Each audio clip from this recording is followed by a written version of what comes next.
Samarqand davlat tibbiyot universiteti huzuridagi neyroxirurgiya va neyroreabilitatsiya ilmiy-amaliy markazida ilk bor operatsiya oldi 3D modellashtirish texnologiyasi muvaffaqiyatli qo'llanilib, amaliyotga tatbiq etildi. Ushbu innovatsion texnologiya yordamida har bir bemorning miya va asab tizimi individual anatomik tuzilishga mos ravishda aniq 3 o'lchamli raqamli model yaratildi.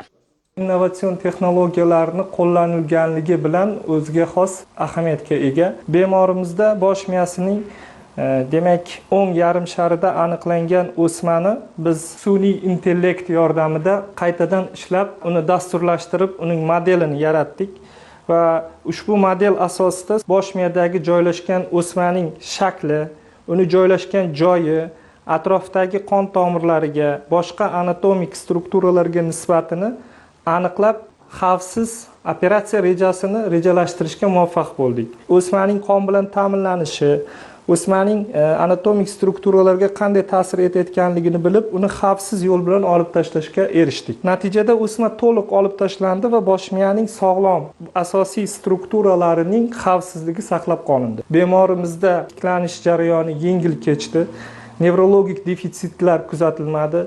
Qo'l-oyoqlaridagi harakatlari, nutq markazlari saqlab qolindi. Surxondaryolik Allanazar Butayyorovda aynan shu turdagi amaliyot muvaffaqiyatli o'tkazildi. Hozirda bemorning ahvoli yaxshi. 3D modellashtirish jarroh shifokorlarga operatsiyani oldindan batafsil rejalashtirish, patologik o'choqlar joylashuvini aniq baholash, muhim funksional zonalarni saqlab qolish hamda asoratlar xavfini keskin kamaytirish imkonini beradi. Bu kabi amaliyotlarni amalga oshirishimiz uchun laboratoriyada bizda 3D printerlari bor. Va biz o'sha 3D printerlari yordamida bosh miyaning, tananing boshqa a'zolarining 3D modellarini yaratamiz va shu asosda biz bemorlardagi kuzatilayotgan kasalliklarning joylashgan joyini aniq bilib, uni oldindan rejalashtirib, xavfsiz olib tashlashda imkonini yaratamiz. Mutaxassislarning ta'kidlashicha, ushbu texnologiyaning joriy etilishi operatsiya davomiyligini qisqartirish, bemorlarning tezroq sog'ayishini ta'minlash va davolash natijalarini yaxshilashga xizmat qilmoqda. Bu esa aholi salomatligini mustahkamlashga qaratilgan davlat siyosatining amaliy ifodasi sifatida baholanmoqda. Kelgusida ushbu ilg'or tajribani respublika bo'yicha keng joriy etish rejalashtirilgan.